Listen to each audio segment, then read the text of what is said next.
We have heard them our whole life, and some people even try to live by them.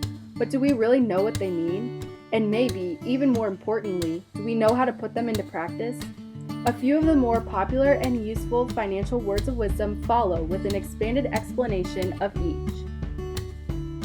There are two financial ideas at work here. First is that if you start when you are younger, because of the power of compounding, you will have more at retirement than if you start later. The second concept is that if you make it automatic, you will save every month, developing a habit of savings and also get the benefits of dollar cost averaging. This can be put into practice every time that you get a raise. Instead of spending the entire raise amount, try to increase your spending only slightly and save a greater percentage of your raise.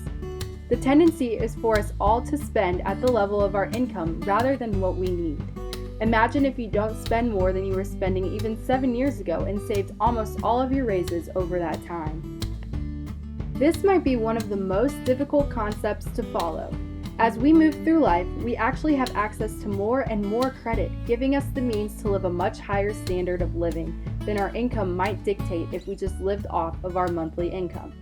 The key to living this concept is to not overextend on credit and definitely not use credit to fund everyday living expenses. The goal is to save 10% for your retirement. The average is likely less than 8%.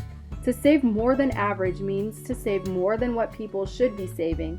So to make this work, your retirement savings should be 15% or higher. This is a concept that can be very helpful if you want to see how you can live with additional expenses or lower income. You simply live as if you had additional expenses or less income. The difference is put into a savings account. If you don't have access to your funds and savings for 6 months, then you have proven that you can live in this new financial situation.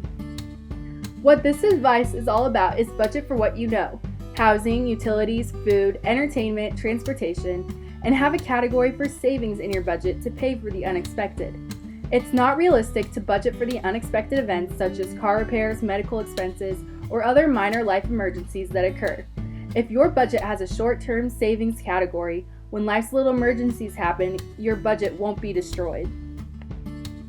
This one is really easy to implement. Have your retirement savings and emergency savings automatically taken out of your paycheck before the money even arrives into your checking account. This occurs as one starts working and earning more money.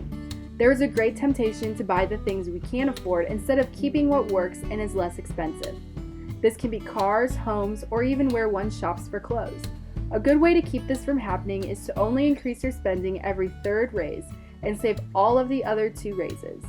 Your lifestyle inflation will be significantly less than most people. First, it comes with understanding investment concepts and types of investments you have in your portfolio. Most people working with an advisor is the best way to develop a diversification strategy of being in stocks, bonds, mutual funds for types of investments, as well as diversifying within each of the investment types based on risk and return. If you have a diversification strategy in place, over time, your portfolio mix will vary from your strategy because of the different returns from each type of investment. It is always good to annually put your portfolio holding back at the intended percentages by moving funds from one type of investment to another to achieve this. If you don't, over time, your diversification plan will be obsolete. Taking a long view relates to the performance of your investment portfolio and your expectations of the returns. What is important to remember with this advice is that when someone is talking about the long view, they're suggesting 5 years, or even more likely, 10 years. It's not just what happens in the next month, year, or even 2 years. The best way to heed this advice is to use diversification and dollar cost averaging strategies and pick investments that fit your time horizon. The goal is to avoid getting in and out of the market, which for most people is done at the absolute worst time for their overall performance. For more tips, visit forumcu.com or follow us on Twitter @forumtalk.